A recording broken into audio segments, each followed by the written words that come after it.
always, by Mitchell. We have been a little MIA a bit. It's just inconveniently when I'm out of town and I get back, Mitchell leaves to go out of town. So we just haven't been able to get an episode out, but we're back. Schedules have lined up. We're all good. So today we have a very exciting episode. We're going to be talking Oscars. That'll be fun. And then some South by Southwest. And then Mitchell and I were lucky enough to see Dungeons and Dragons early, and we have a review for you all. So yeah, it's going to be a pretty fun episode, and we're just going to jump right in with the Oscars stuff. Before we go off rip, just going through the categories, what did you think of the show in general? Because to be honest, I thought it was very plain, like very vanilla show, didn't take a lot of risks, but what were your thoughts?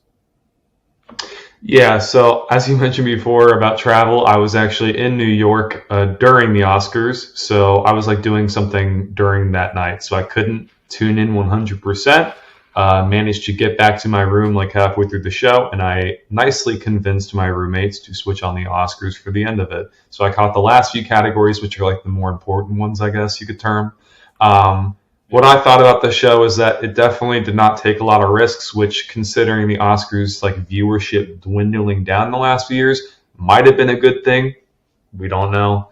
But yeah, it was a decent show. I think that Jimmy Kimmel as a host overall, I mean, he has his funny moments, but this year I just felt like, I don't know, he's getting steadily declining. Yeah. Do think, relating to Jimmy Kimmel, the one good thing to come out of his hosting, another Guillermo episode on Jimmy Kimmel where he's at the red carpet.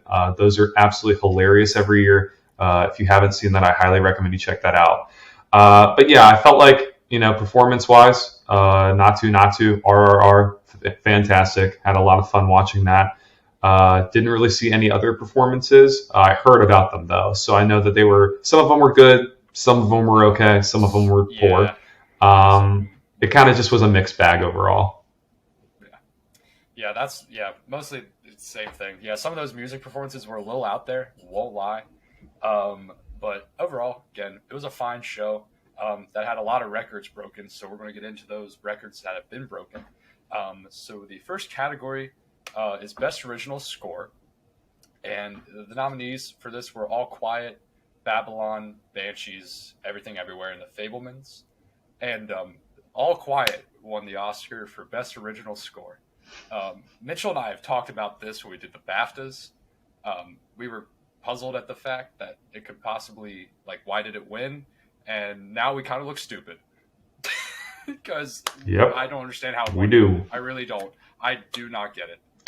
I don't. No explanation. It's literally 3 synths. 3 synthesized hums. That's all.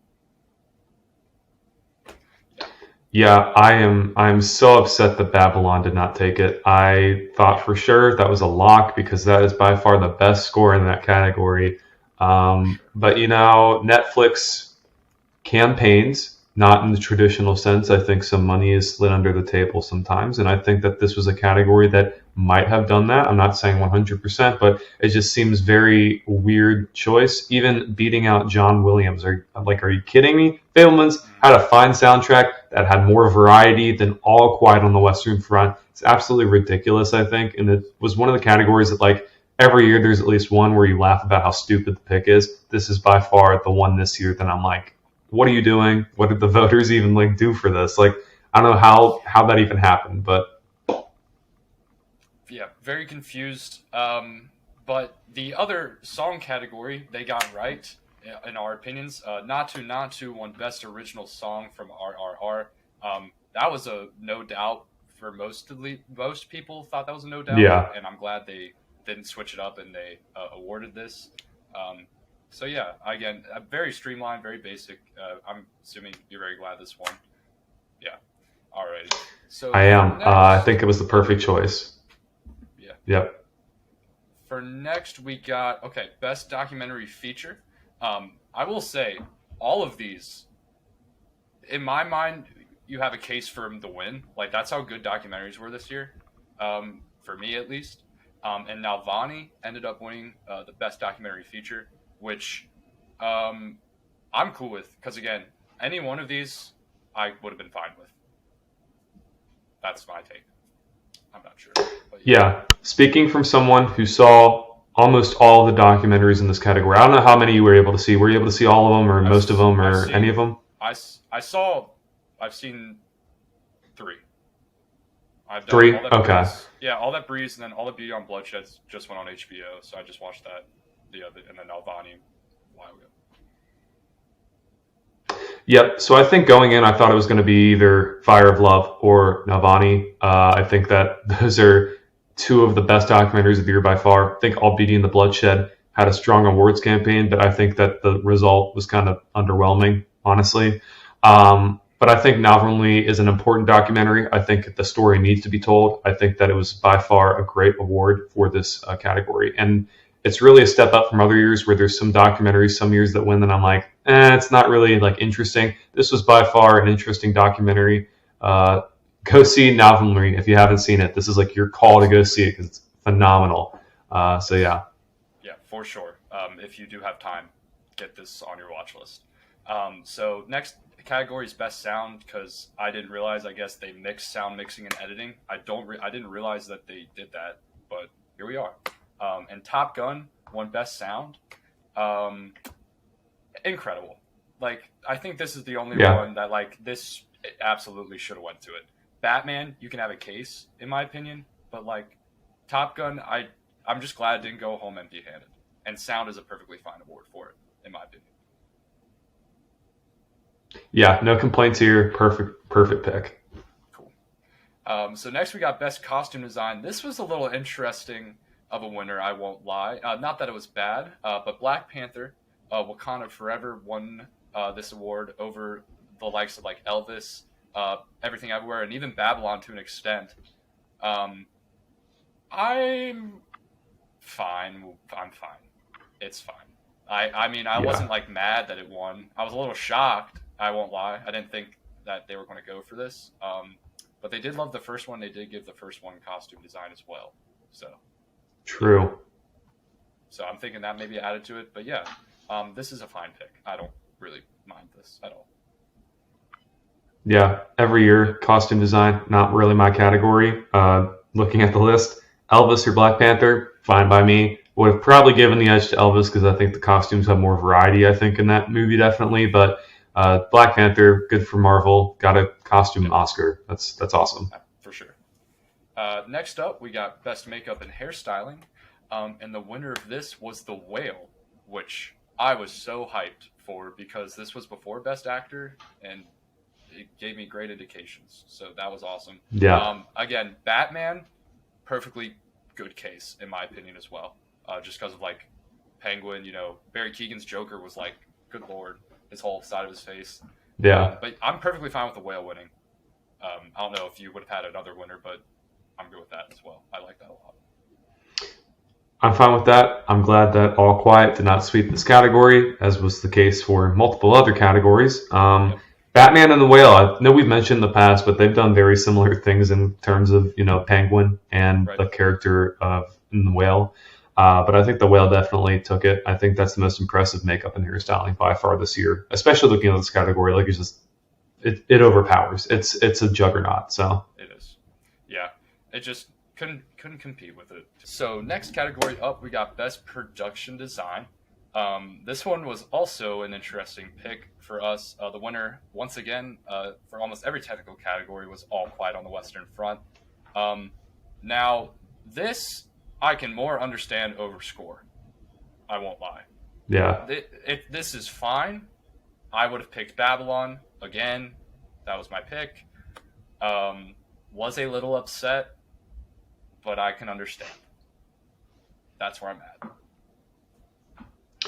I think that Babylon was the better pick. I think that All Quiet does make sense though, and it's the pattern of the Oscars to give it to that. So like when they read out the nominees, I'm like, that's taking it. As the pattern of the night progressed, I was like, Babylon's probably not going to win anything, and I kind of accepted that harsh reality, and I was okay with it. So I mean, this category I don't even know what to feel anymore. I just know that All Quiet swept a lot of categories, and whether they deserve them or not, entirely up to interpretation. Like, there's some categories you can argue definitely, there's some categories you can argue not. This is somewhere in the middle. I'm like, it makes sense. Would I have picked it? Absolutely not, but oh well. Absolutely.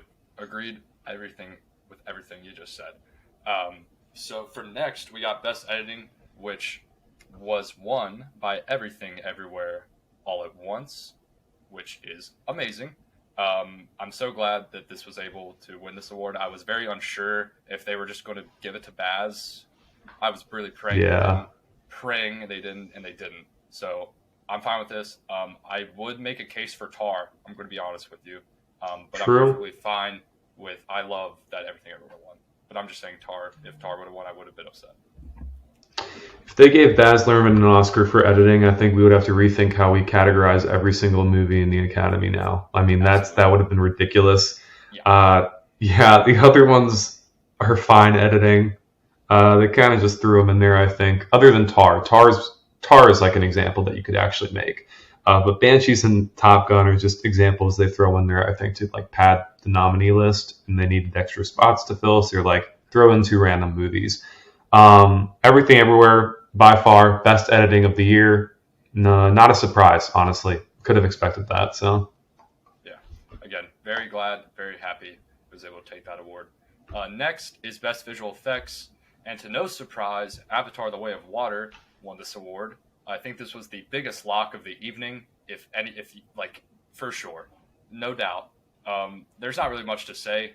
I mean, it's incredible. Like, it's just an achievement. So, again, no problems with that at all.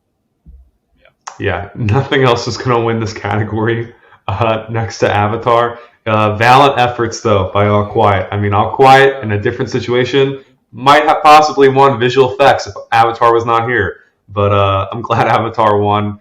Definitely deserved it. For a movie that's basically all animated and visual effects, perfect pick. Yeah, absolutely. And next, we headed on to Best Animated Feature, where this nominee list was absolutely stacked. Guillermo del Toro's Pinocchio won Best Animated Feature, which, again, perfectly fine with. I would have loved if Marcel the Shell, that was my pick. Mm-hmm. I'm going to say it. That's my pick. Love that movie. Again, Puss in Boots, very valid reason as well. You could even argue The Sea Beast. A lot of people love that movie. So, again, any of those 4 except Turning Red would have been fine.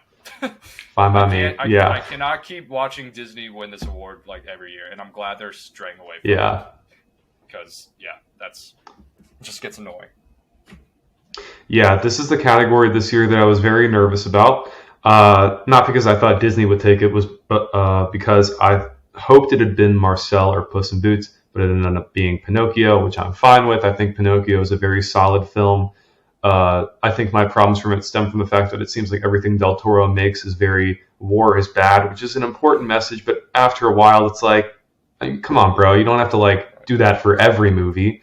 I was actually in New York during the Oscars, and I found out about this award by not watching the show. But basically, I think it was like a few minutes after it won, I was walking through Times Square, and Netflix billboards were like that, promoting the fact that this had just won like Best Academy like award. And I was just like staring up, and I'm like, come on, I wanted to watch the ceremony, bro. Like, why did you have to spoil it for me? But spoilers. Oh well, I'm happy with the pick. At least Disney did not win. If Turning Red had won this award, I would have reconsidered everything I know about animation in this day and age. Yes. It would have been very depressing. Yeah. Again, just thank God they're straying away from it. And very great pick. So next we're going to get into the screenplays. First we have Best Original Screenplay. And again, at this point, no surprise, Everything Everywhere All at Once won Best Original Screenplay. Again, I honestly thought they were going to give it to Banshees just so they could give it something. Yeah. Like, I wouldn't have been, like, I wasn't going to be mad. That's what I thought the entire night. I was like, there's no way this can go home like zeros, but it did. I was shocked. But again, I'm not complaining with this. Very happy. It's just a good group of people made an incredible movie, and they're getting recognized for it, and they're just humble and very happy about it. So can't really argue much better than that, and it's an incredible screenplay as well. Like, it's crazy how many elements they're able to balance. Just phenomenal. So, yeah, I'm fine with Everything Everywhere. If I had to choose a different award, I would have chosen like Banshees. Definitely, that would have been my pick. But I'm extremely happy with Everything Everywhere. It's crazy to think that a film came out like almost this time last year, Yeah, has built and kept that momentum throughout the entire like calendar year. It's been insane. It deserved almost every award I think that it got. I think we'll get into some later that could be argued, particularly in the acting categories. But absolutely. definitely, I think that this is a win that it definitely deserved. Yeah, absolutely. And then for best adapted screenplay, this was an interesting one heading into the night just because All Quiet had won a bunch of awards. You know, everybody's like, good God, it's probably going to win adapted. But no, the Academy surprises us and gives it to Yeah, Sarah Polley for Women Talking. They get extra stars in my book for doing that because that means they actually like watched this movie. yeah. And it just like thank God because it is incredible. Like that screenplay is the best part about that movie, in my opinion, for me.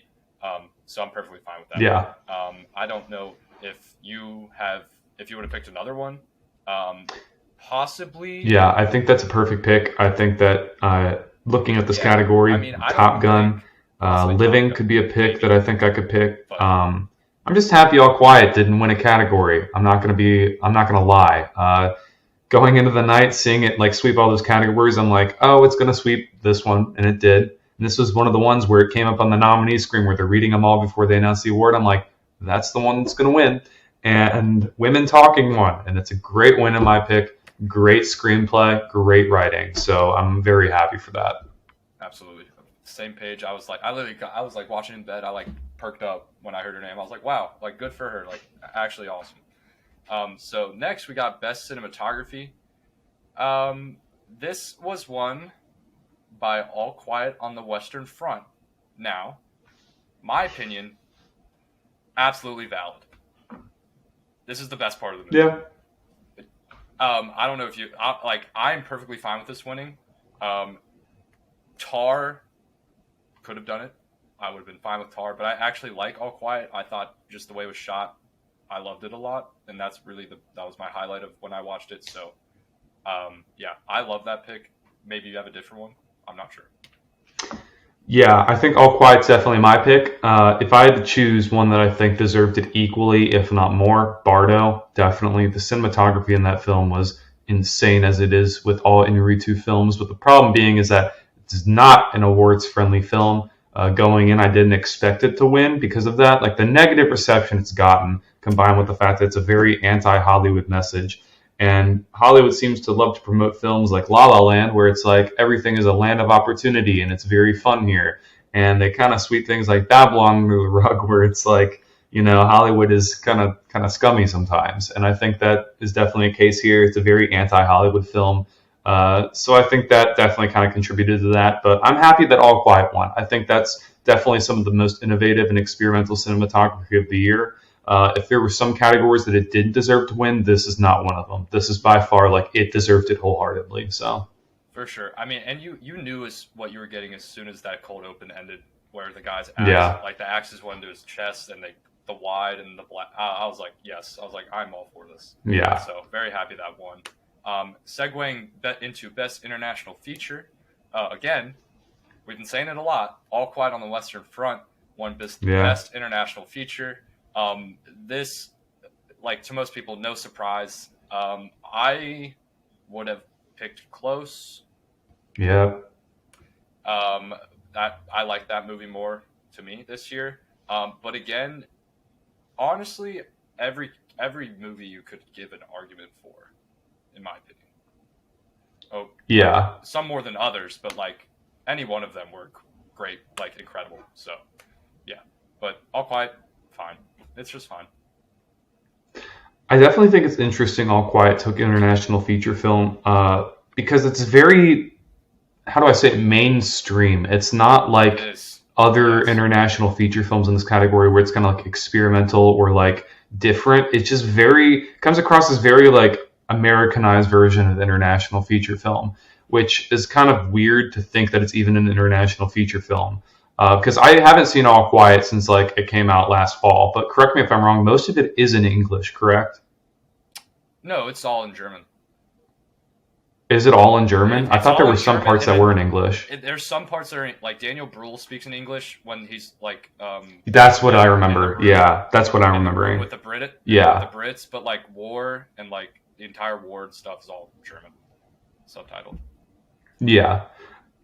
So I can definitely understand All Quiet winning. It makes sense because Netflix is not one to skimp out on awards campaigns, especially for this film. They've been pushing it all since last fall. Uh, so while I wanted something like Close to win, All Quiet I'm fine with. It had a lot of momentum. I'm happy for people who love the film. So yeah, So the next category that we have is a very interesting one, to say the least. We have Best Supporting Actress, and Jamie Lee Curtis takes it for Everything Everywhere All at Once. Now, the whole narrative thing, that's fine. I understand why they did it. yeah, I respect it. It's fine. But when you are the second best supporting woman in that movie, it doesn't make sense. It doesn't. Stephanie Sue is, yeah, in my opinion, miles ahead of her. Miles. So, definitely. and like, it just, not that it makes me mad, because again, I understand what they're doing. It's just you can't, if you double nominate supporting actresses in the same movie and give it to the woman, again, in my opinion, that is less. It's a little weird. What are your It thoughts? is. Yeah. Yeah. I think that this is the weakest pick in this category. I'm not even going to lie to you. I think Yeah. that I would even choose Angela Bassett over this. Over I her. am shocked she did not win. The narrative she had going in, where she was winning all these other awards and everyone was like building the hype around her performance. You can even see it in her face too. She's like absolutely shocked she did not take this up. Yeah, she was like, it was absolutely hilarious. I knew immediately when I saw that on air that it was going to be like a giant meme the next day. I was like, I can't wait for that. It's just, I don't know. I think Stephanie Sue deserved it better. Good on Jamie Lee, I guess. She's had a very prolific career ever since she started out, I guess, in the 70s in Halloween. I don't think she ever imagined her like career going the trajectory it has. So I'm happy she finally won something. I don't know. I think that's just my take. I hope, or I wish it had been for something that she kind of deserved it more for. Right. But who knows? Yeah, I will say, out of all of that, her speech was very good. I won't lie. I liked her speech a lot. It was like saying everybody that worked with her got an Oscar, not just herself, which I thought it was a great thing. So that was cool. Next, we got Best Supporting Actor, with no surprise, I think, at all. Ki-hye Kwan wins for Everything Everywhere All at Once. Best Speech of the Night, in my opinion. Everybody knew it was coming in that room. I think everybody in that room knew it was coming, but they still. That man is like a national treasure right now, I feel like. And just, I'm very happy for him, because again, talking about like a career of Jamie Lee Curtis, he's had not a very kind career. Hollywood hasn't been very kind to him, so making this full circle moment and winning an Oscar, it's just, it's awesome. It's incredible. I love everything about it. And I'm very happy he was able to sustain this hype for, again, whole year and win this award. So yeah, 10 out of 10, my favorite. Yeah, absolutely. Yep, I think that's by far what I agree with. There's really nothing else to add. I mean, he deserved it wholeheartedly, best in the category. I think everything that has been said already. That can be said. It's just so phenomenal. So yeah, again. So Best Actor is next. This was a little bit of a toss-up because again, Brendan Fraser wins this award. Incredible, loved it. I was very happy. But Austin Butler obviously has a very big case, just for people in general. Like, it was either him or Brendan. It was literally, people did not know who was going to win until that name was called. They were convinced it was 50-50 split. Again, because of the pattern of the career narratives, because literally every single acting award had a narrative. So, thank God they went with Brendan Fraser. Again, another guy cast out by Hollywood coming back and giving it all, basically his all in that role, for him to win. Loved it. Yeah, again, like Ki-hye Kwan, a lot has already been said. about his win or about his performance, and it's just incredible. So I'm very glad he won. Agreed. I think that Austin Butler and Brendan Fraser. I think Brendan Fraser deserved it, in my opinion, I guess a little bit more than Austin Butler because, watching Austin Butler and Elvis and Brendan Fraser in The Whale, you forget very quickly watching The Whale that it is Brendan Fraser playing that part, which is the sign of a good acting role when you can't recognize the actor behind it. Austin Butler, I saw him in Once Upon a Time in Hollywood and Sharpay's Fabulous Adventure back in the Disney Channel back in the day. Yeah. So I was very familiar with his face, and it just reminded me the entire time that I was watching someone play Elvis. It wasn't like I was watching, I was forgetting who it was, because it kind of was off to me, I guess. Probably not the same case with other people, but to me personally, that's why I think that Brendan's was more effective overall for me. Yeah. But yeah. For sure. Yeah, I can absolutely agree with that. I feel like a lot of people our age especially are very familiar with him, so it's kind of hard to see him like that. Yeah. But I do understand why the older people were like, he looks exactly like him, because they've never seen him before. So again, perfectly fine with Brendan Fraser. Very happy. So next we go to Best Actress. Michelle Yeoh takes this home. Very happy again. Career narrative, incredible performance. She was very long overdue in my opinion. A lot of people can agree with that. She's just her time. Her quote about outlast your prime or whatever, I thought was cool. Cool little jab. But yeah, I would have been fine with Cate Blanchett if I'm going to be honest. I do think it's the better performance, if I will be real with you, overall. Yes. But Michelle Yeoh, again, great for her. I'm very happy for her. But yeah. But Cate Blanchett for me, better performance, but I'm fine with this win. Agreed. And that's kind of what my toss-up was about the winning in this category, because when it first happened, I was like, that's ridiculous. Michelle Yeoh winning over Cate Blanchett. That's because they're both very different performances. Cate Blanchett does give the better performance by far, I think, in terms of the range of her acting and what she portrays. Because Michelle Yeoh, throughout the movie, it's like standard action movie acting, and then I think her acting becomes the best in the end of the film, where the last hour happens, where all the emotional stuff is. So that's kind of where I was impressed by her. Overall, from beginning to end, Cate Blanchett 100% gave her all. I think that Michelle Yeoh, though, resonated a lot more with viewers because of the emotion felt in that movie. So yeah, I think that's a fair win in my book. I think that she deserves it. I'm happy for her. I hope this leads to more roles for her in the future because I love seeing her and stuff. So yeah, I just think with Tar, that opening immediately where she's getting interviewed by that New York Times person, you are immediately immersed 2 minutes in. You think that's you're watching a biopic. It's just that good. I think that's just why it helps a lot. So next we got Best Director. We have The Daniels winning for Everything, Everywhere, All at Once. This was somewhat of they didn't know if they were going to go this route, but obviously until this point, everybody knew that they were going to win this award. But heading into the night, it was a little up in the air. They didn't know what they were going to do. But for sure, I think this is absolutely the best directing of the year. Just, again, with everything that they had to handle, and they wrote it, and they directed it, and how it turned out, 5-star. I don't think they could have picked any other person. If they would have done Todd Field or Martin McDonagh, I wouldn't have been upset. But if they would have given it to Spielberg, I would have been a little upset. But they didn't, so thank God. Yeah. But very happy with this win. They absolutely deserved it, and I can't wait to see what they do in the future. Yeah, that's honestly the same for me. They deserve it. Nothing else to say, really, that hasn't already been said. Just want to add, if you had told me a few years ago that the guys from Sundance a few years ago who had directed the Farting Corpse movie with Daniel Radcliffe and Paul Dano in it would be winning Best Director at the Oscars, I would have called you insane. But here we are. It happened. They made a phenomenal movie, and I'm happy for them. I hope this leads to more success in their future. I just hope that they continue to become their creative selves. And because I know we talked before we went on about them directing a Star Wars thing. Yeah. This is my fear with creative directors getting big awards, because then they start getting stuck in Taika Waititi, for example, Marvel director, does Thor.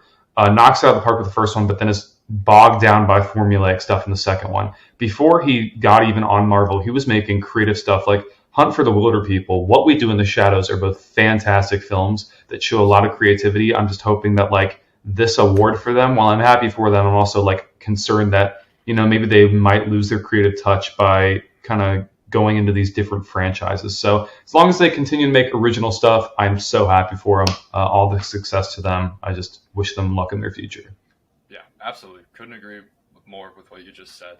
And then, again, to end the evening, Best Picture, no surprise at all up until this point. Everything, Everywhere, All at Once goes home with, I believe it is 8 Oscars, and breaks the record for the most above-the-line awards, which I think is absolutely insane. That's to have that title, to have that like under your belt, is just it's the first movie ever to win all 3 acting categories, or all like 3 acting categories and win Best Picture. It's never been done. It was just broken records, but mostly just 2 movies won awards. In all honesty, which I thought was kind of weird for the show, but I'm very happy for them winning Best Picture. What about you? What do you think? I think it deserved it. People have their different opinions. I think that for me, I think that it was either Everything Everywhere or Banshees. Those are my 2 favorites of last year, honestly. But Everything Everywhere kind of knocks everything out because of just how good and creative it was and original it was, which is something I like to celebrate in every movie I watch. So I'm happy for it. I really am. I think it deserved it. Nothing else to say, really. Just happy. Yeah. And that was the Oscars. It was awesome. Every year, I feel like it just goes quick. But everybody's already on to next year because apparently movies are coming out the wazoo that are incredible. And to segue to that, South by Southwest, we're going to be talking about South by Southwest before we get into our review of Dungeons and Dragons. So, South by Southwest, every single movie apparently is incredible. And the only one I'm really believing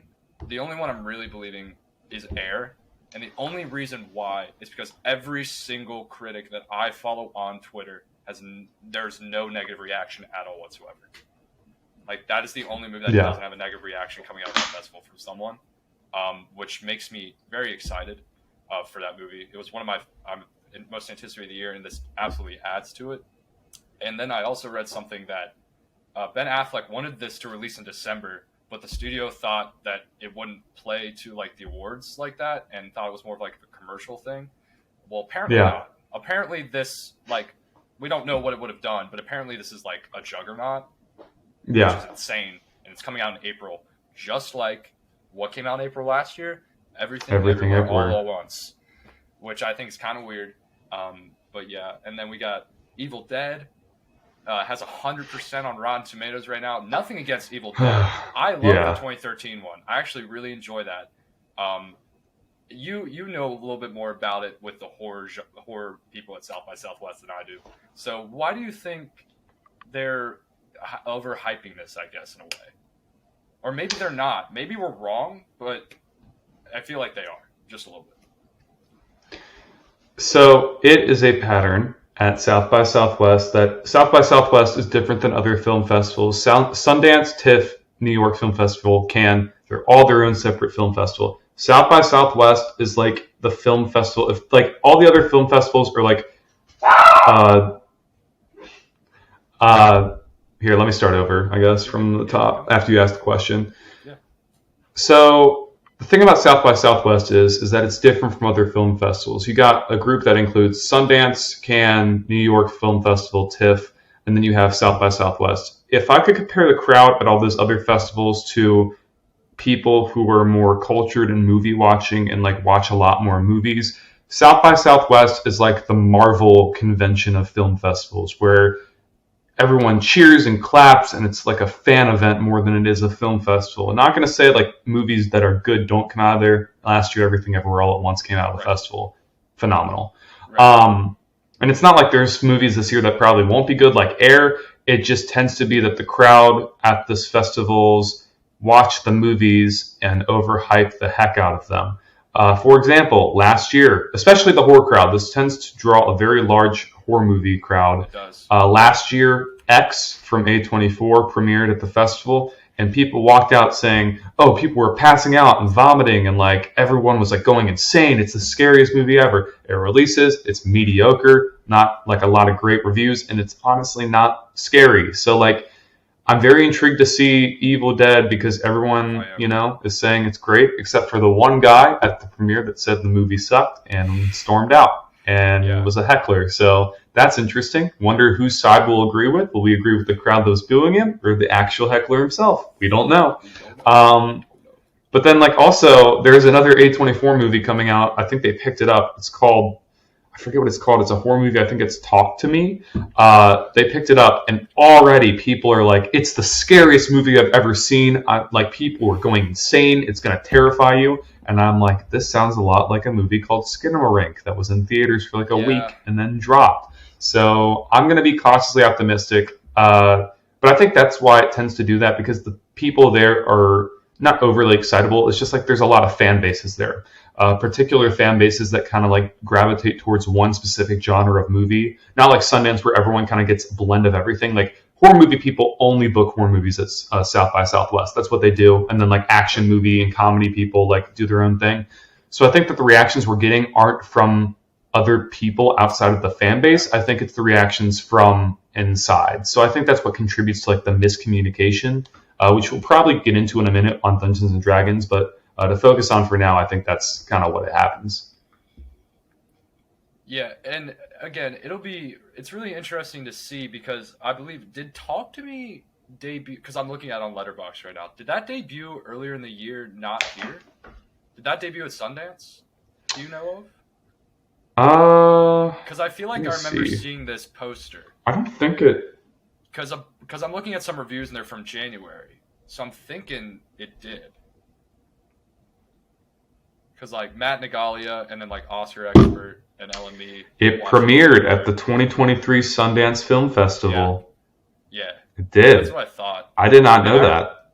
Yeah, I remember, because a lot of people said this was the most underrated film of the festival. Because you said that, and then I looked it up, and I remember this poster. So I went and looked. Apparently very underrated. Yeah. So not that scary, but apparently it's like really good. So I'm intrigued to see what the deal is. Because Sundance people were like, yeah. So yeah, sure. Maybe we'll get maybe that one will surprise us, hopefully. And then segueing in, Mitchell and I on Sunday were very happily and thankful to watch Dungeons and Dragons early. And speaking of South by Southwest, this also premiered there, and had a 90% on Rotten Tomatoes coming out of the festival. Now, again, that means 90% of critics liked it. So the actual score, if you click on the tomato, it was a 7.7 out of 10. So like roughly 77%. So like 3.5, 4 stars. I was very excited. I won't lie. I was like, cool. This could be great. I had low expectations. And I guess I'll just get into my thoughts. First act, so on board. I don't know if you agree. I like the first act a lot. It's like it could go anywhere. This world is like just so big. The exposition wasn't terrible. It added depth and emotion to the story as a whole. So I thought it was great. Then you hit the second act, and it just all goes downhill for me, opinion-wise, at least. Exposition galore in the second act about every single magical artifact that they see or touch. The humor kind of falls off as well, but picks back up in the third act to me. There wasn't really a villain. Wasn't really, no. Like the fight at the end, not really spoiler. It's just, there is a villain, but it's not as big. They hype it up that it's going to be this big, giant, horrible thing. And none of it that they talk about happens. So, again, it just, for me, it didn't land. It didn't stick the landing. People are loving this. Not that about their opinion is invalid. I'm glad that they're enjoying it. I'm glad they're getting fun with it. But for me, it was just fine. I gave it a 53. I definitely think, obviously, just based off the reception, they're absolutely probably going to make more of these. I'll sit down and watch more of these for sure. Like, these are not awful. It just wasn't my cup of tea, and it just really felt like I was watching just a Lord of the Rings ripoff, if I'm going to be real. True. Like, I know it's based off the game, but like the score was so similar. The score sounded like half the time I was like, this sounds like Lord of the Rings. It really does. Was it Neek or the guy that was like the badass with the sword? I don't remember his character's name, but that guy's literally forget his name. Yeah. The guy's literally just beat for beat Aragorn. He shows up, helps them, leaves. That's it. And I don't know, just wasn't my thing really. 53 out of 100. I gave it 3.5 out of 5. What were your thoughts? Yeah, so I think the intriguing thing, speaking of South by Southwest reactions, is that people, in fact, Rotten Tomatoes consensus is very comical. I'm going to pull it up right now. It says, honestly, let me find it here. An infectiously good-spirited comedy with a solid emotional core, Dungeons & Dragons Honor Among Thieves offers fun fantasy and adventure, even if you don't know your HP from your OP. In other words, a lot of people were saying you can enjoy this film if you don't know anything about the game, which I do not know anything about the game. I never played it. I was never interested in it. And I think that statement out of South by Southwest is kind of false. I don't think you will honestly enjoy this if you don't know the game. I think there's a lot of stuff in here that you need to have played the game in order to enjoy, which is probably why I didn't enjoy a good chunk of it, to be fair. I know you're kind of familiar with it, Jacob, but for me going in, I knew nothing. So even some stuff they didn't explain, I was like, what the heck? I feel left out of this. I can't get into this. Chris Pine is a good actor and all, and I think he's charismatic, but there comes a point where you just get a lot of overload from the same thing he's doing in everything. Same thing with Justine Smith or whatever his name is. I've seen him in so much lately that I'm starting to get burned out. He plays the exact same character, in every single movie he's in. Jurassic World, Detective Pikachu. It just gets old, I think. And then the girl from It, Sophia Lillis, she does a good job, I think. She's one of the better characters in this film. Michelle Rodriguez, great character in this film as well. Reggie Jean Page, who plays the sword guy. I know we couldn't remember his name a second ago, but he's very good too. It's just everything else kind of fell flat. If you're not a fan of exposition about fantasy lore, second act is not going to be for you. Yeah. If you are expecting a comedy because it's from the same writer-director as Game Night, if you want something that's just as funny and smart and clever as that, you're not going to find it because the humor that is here is 110% like Marvel humor, where it's it's right behind me, isn't it? You got to come take a look at this. Those kind of lines and dialogue choices, I don't know, it kind of took me out of it.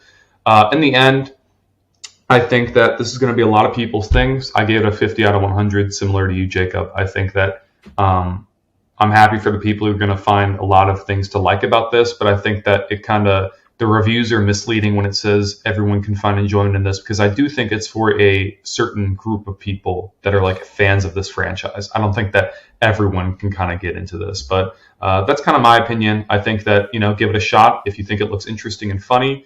Yeah. If you like the actors, Hugh Grant also charismatic, funny. So yeah. Yeah, and I think you brought up about not knowing the game very well, so it's kind of hard to get into. That's what I thought was so great about that first act, because the exposition didn't feel like exposition, and they were actually teaching you about the world and what was involved and the maps and the war. But this, when it's the second act gets into the actual artifacts, it just completely detours it, cuts in half. I don't know. It was just a really weird turning point. Maybe we just need to rewatch it. Yeah. Too. Maybe we give it a rewatch, maybe find stuff, or since we saw it before, we'll get more things, get the idea. Because I think I plan on rewatching this just to give it another shot, because considering so many people are hooking onto this, I want to give it another chance. But for now, 53 out of 100, Mitchell 50 out of 100. So yeah, that's. And I will mention really quick, it is a pretty long movie, so keep that in mind if you're thinking of what kind of times of day to watch, or whether you should go check it out in the theater. For me personally, I'd say If you do not check it out in the theater, if it's not your thing, definitely check it out on streaming. It reminds me of a streaming movie. It's a very good streaming movie, so I think that you can enjoy it in that vicinity too. But yeah, it's about 2.5 hours, including the previews at the theater. So you yeah, got kind of plan your day around it. But yeah, Dungeons and Dragons. We both thought it was fine. Hopefully, it'll be better in the future if they make more. Now, to end the show like usual, we have the Letterboxd 4 of what we got, like a very long time frame of movies we can choose that we watched since last episode. yeah. I'm going to try and kind of keep it recent. And I'll just do my first one off the rip because I started last night. I'm not done with it, but so far I find it absolutely incredible, and Twitter has been raving about it, and I just had to hop on it. And that's the TV show Daisy Jones and the Six on Amazon Prime. Incredible. It is absolutely amazing. The writing, the way it's like portrayed, like it's like a fictional band, but in the real 1970s. So like all the music, it's like all the music their original songs. They meet real life people that they played with in the show. It's just great. It's a great idea. It's based off a book. I haven't finished it yet, so I don't know how it lands. But so far, I'm 4 out of the 9 episodes in, and it's just blew me away every episode. Each time it builds upon it. So if you have time and have Amazon Prime, please check it out. That's my number one for today. That's a great pick. I'll have to check that out because I have a lot of those Amazon Prime series that look interesting, and like I never get to check them out because I never get on that service because there's never really anything like interesting to pick from the stream. So it's like stuff like that. I think it's hidden, honestly. So for my number one, I chose Brigsby Bear, which is a film that premiered at Sundance a few years ago, and it's one of those films there that like kind of like Swiss Army Man with the Daniels got a lot of hype because of its weird subject matter.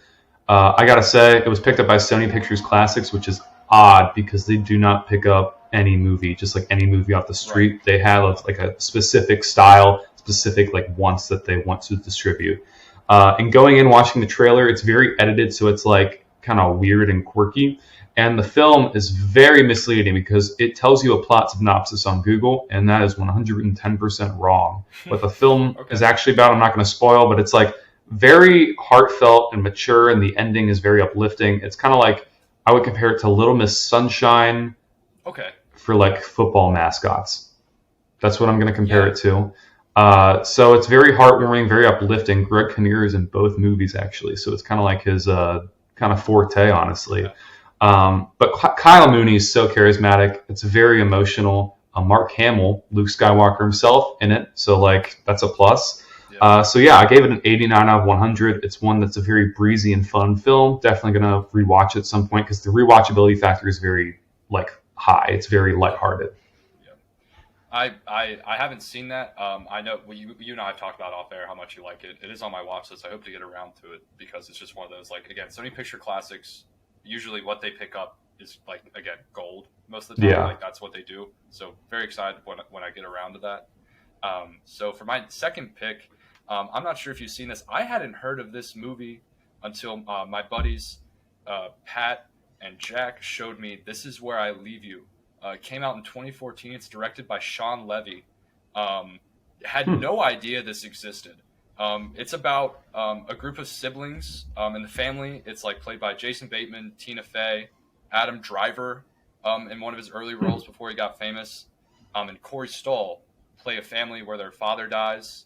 And they all spend this week in a house because they haven't seen each other in a while, like getting over problems, figuring out stuff as a family. It's just, I thought it was going to be one of those like lighthearted family comedies, and it's not. It is very, very serious. Like it has comedy in it, but this is a very serious, deep look at like family trauma, what you don't tell your family. And the opening is one of my favorite I think I've ever seen. The cold open to this movie is actually insane. No spoilers, but like it's just one of the characters finds out something like very awful before they find out their father's dead, and it kind of the sound gets taken out of it, and it's just the way it's acted because you don't hear it, you just watch it, and it goes to black and title card. Incredible, like all around, just amazing. I gave this an 80 out of 100. There are some problems with the script, just a little bit of stuff because there's a lot of problems and stuff going on with each character, obviously with such a big cast. But again, give it a shot. Just know this isn't kind of like the funny comedy, because the funny comedy people are in it, but it's really not that at all. But hopefully you put it on your list. I believe it's on HBO, so give it a shot. Yeah, that sounds honestly dope. I love Jason Bateman, so like definitely gonna check that out. For my next movie that I picked, over the past few weeks, I've been watching a lot of his filmography, and I decided to choose one film in particular just because other ones kind of negative, and I kind of want to keep it to like recommendations. I checked out the works of Ralph Bakshi, who is a filmmaker from the 70s, who's very prolific. Probably heard of him if you're like me and you grew up watching old cartoons. There was an animated version of Lord of the Rings that we kept on repeat in our house. It was like very rewatchable and like playable. So I was very intrigued to see what his other films are like, because they of course have a lot of cult followings. I mean, Fritz the Cat, Heavy Traffic, very graphic films that have a lot of reputation for that reason. I decided to go with American Pop for this recommendation and check out, because I feel like that's definitely one of his better films overall. Might even be his best work. It's the story of a man growing up in New York City who moves out to California to pursue a music dream, and it's in the 70s, so of course he meets a band of hippies and finds family and connection as they travel the road together making music. A very heartfelt film, very just heartwarming how like that sense of connection can be found in good friends. Soundtrack is a vibe, as you might have guessed. 70s rock is just insane. Pink Floyd, Jefferson Airplane, like everything is in that. And the use of rotoscoping animation, that's like his kind of trademark in this, is so realistic and breathtaking that it kind of is like, it looks like live action, but it's animation. It's insane for a time period like the 80s. I don't know how they did half the stuff in that time period, but gave it a 73 out of 100. Definitely, if it's your thing, check it out. Great example of animation. So, yeah, I've again, you and I have talked about him off air. He doesn't have some of his movies are pretty out there, very, very out there. Yeah, and then it's a very odd like give and take, because he has like two that are just like very graphic, and then the rest of them are like like this is awesome. Like he knows what he's doing, so it's just fun. His filmography, if you get into it, it's a fun journey to say the least. Yeah. To kind of piggyback off of yours about a light, like heartfelt light film, with Jason Bateman is also in this one as well. I watched Juno for the first time in between our break. Yeah. This is absolutely for me a top 5 script ever. Jason Reitman, it's Ivan Reitman's kid. He also directs the shit out of this movie. It's incredible. Just like, this is such a simple story about a girl getting pregnant in high school, but he adds so much layers, depth. Just, it feels like you're not watching a movie. Like this is how real life is. That's how immersed I felt. Comedy's incredible. Jason Bateman, his character in this one is actually very pivotal. I don't know. It's one of those things that hit the right spot. For me, checked off all the boxes. Very incredible to me. I loved it so much. I gave it a 94 out of 100. I'm probably late to seeing it. A lot of my friends have already seen it, but just loved it so much. So if you haven't seen it, that'll be my big recommendation out of the 4 before my last one. But yeah, Juno was great. Loved it a lot. Yeah, I've heard so much about that. I definitely need to check it out. For my third one, I chose The Terminal, which I watched last night. It's a Steven Spielberg movie that I think does not get the hype that it deserves compared to everything else in this filmography. It's kind of overlooked. And it's definitely one of Tom Hanks' more underrated performances. If you do not know, it's based on the true story of a man who was from a foreign country. His passport got declined and he could not return home because his country was at war. So he was stuck in an airport terminal until things got rectified. It's a heartwarming film. On the surface, the premise can seem stupid. A man living in an airport seems dumb.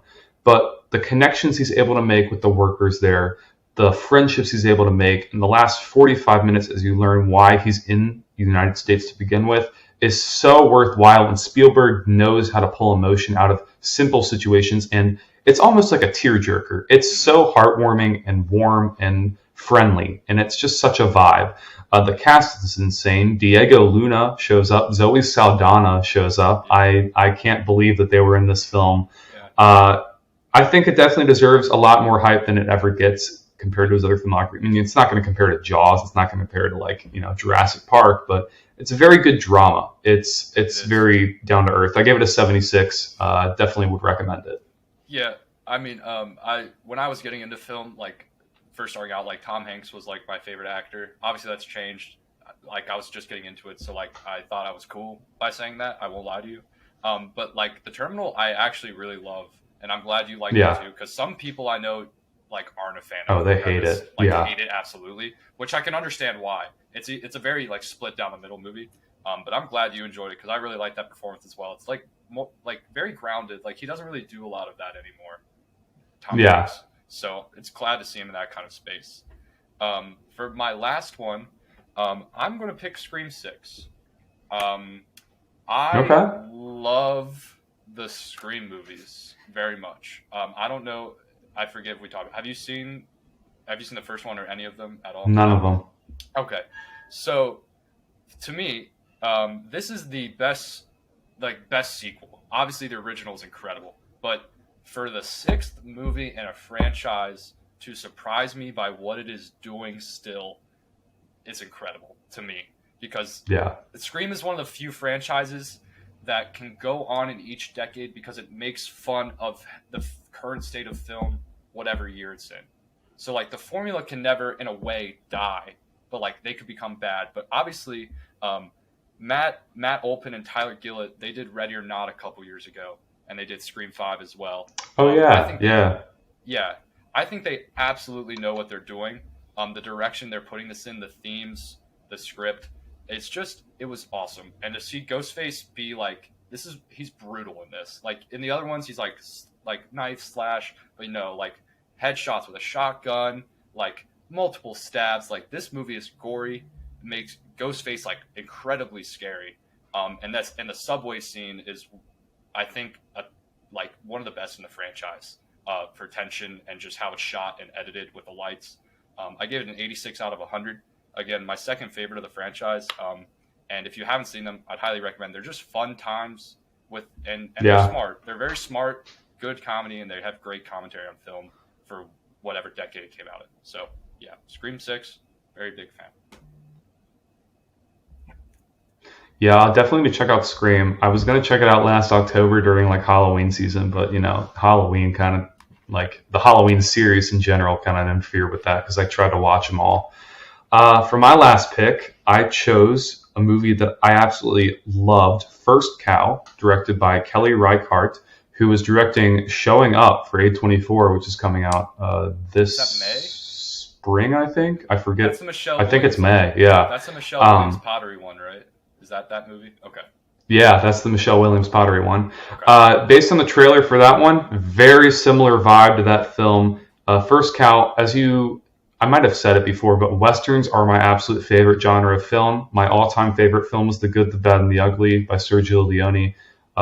Just something about, the bleak, stark Western, frontier combined with the heroic adventures of like the characters is just something that has stunned me ever since I got into film. First Cow is a different Western. If you thought that like Dances with Wolves was a different Western, this is by far a different movie.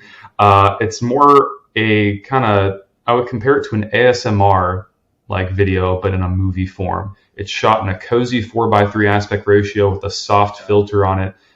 Very soft Western like banjo soundtrack in the background. It's a very soulful and emotional film about two men moving out west to pursue the American dream. It's very emotional, very uplifting, very comedic, and balances humor and drama perfectly. John Magaro plays the main character. He's phenomenal, as well as Orion Lee. Both play the characters with such skillful emotion that you can't help but empathize with them. I gave it a 98. It is a very heartfelt film, very enjoyable, and one that I will definitely look forward to checking out again whenever I need a good Western. So. Yeah, I remember, I haven't seen it myself yet, but I remember that when it came out at the festivals. Is it 2018 or 2019? I know it came out before. I think it was 2019. Yeah. I remember that being like, it didn't really make a lot of noise, but the people that saw it knew that it was great. Like, that's kind of like what the vibe was. So I'm very happy that it's to you, like, again, great to hear. That's incredible. So I'll make sure to Yeah. put that at the top of my list. So yeah, that is our episode for today. Next week we got John Wick, and I'm very excited for John Wick. I love those movies a lot. Me and my dad are going to go watch it together, so that'll be a fun time. So yeah, John Wick next week. And yeah, we have a lot of great movies coming out in the next couple of weeks. So it's going to be a very exciting time to talk about all that stuff. So yeah, thank you all for tuning in. If you're watching on YouTube, like, subscribe, share. Letterboxds are in the description if you want to follow us. And yeah, so thank you all for listening. Have a great evening, morning, or night. Take care.